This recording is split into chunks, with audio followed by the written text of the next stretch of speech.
Les spéciales de l'info sur Sensation, nous sommes partis à la rencontre d'Adrien Poujouli, coach sportif expert en nutrition. Il nous parle des différentes protéines et de leur consommation au quotidien. Les protéines qu'on retrouve dans notre alimentation vont avoir quelques différences, notamment sur la vitesse d'absorption et d'utilisation par le corps. Ce qui va être intéressant pour les sportifs, c'est une protéine qui agit rapidement pour récupérer très vite après l'effort. Donc on va retrouver le lactosérum qu'on a dans les produits laitiers. Donc ça va être un fromage blanc, du lait, dans l'idéal écrémé sans matière grasse pour avoir un rapport en protéines qui va être plus haut. On va également retrouver l'albumine qu'on retrouve dans les œufs, dans le blanc d'œuf qu'on va pouvoir consommer juste après l'entraînement. Maintenant, on va voir les protéines lentes qui vont être, elles, intéressantes sur un moment où on ne va pas avoir d'apport de repas pendant une longue période. Donc typiquement, ça va être plutôt le soir, puisqu'après il y a la nuit. Donc ça va permettre que cette protéine, elle agisse sur une durée beaucoup plus longue. Là, on va retrouver la caséine qu'on retrouve à nouveau dans les produits laitiers. Toutes les autres protéines vont avoir une vitesse d'absorption, d'utilisation neutre, classique. Et on va avoir également les protéines végétales. Ce qu'il faut savoir avec les protéines végétales, c'est qu'elles sont incomplètes. Elles ont un profil incomplet. Il leur manque un acide aminé.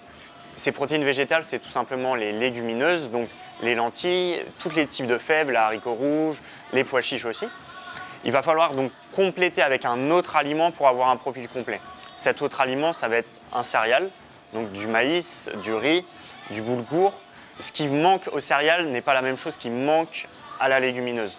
Donc on va avoir avec les deux combinés un profil complet de protéines qui va permettre de répondre aux besoins du corps. Adrien Poujouli qui donne notamment quelques conseils pour un petit déjeuner idéal. Le petit déjeuner idéal, c'est le petit déjeuner qui ne va pas nous donner à nouveau faim dans la matinée, qui va permettre d'être rassasié tout le long de la matinée, d'attendre midi pour déjeuner. Donc ce qui va être important, c'est de ne pas avoir trop de sucre et de produits sucrés qui vont généralement causer des fringales plus tard dans la matinée.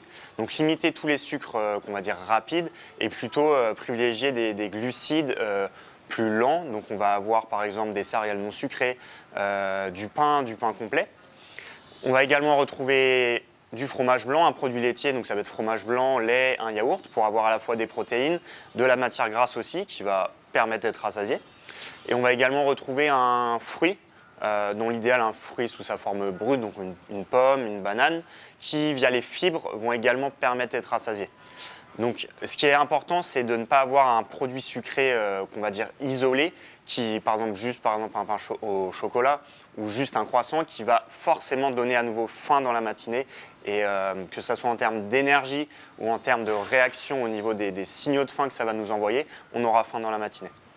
Les spéciales de l'info, c'est fini pour aujourd'hui. On se retrouve très vite sur Sensation.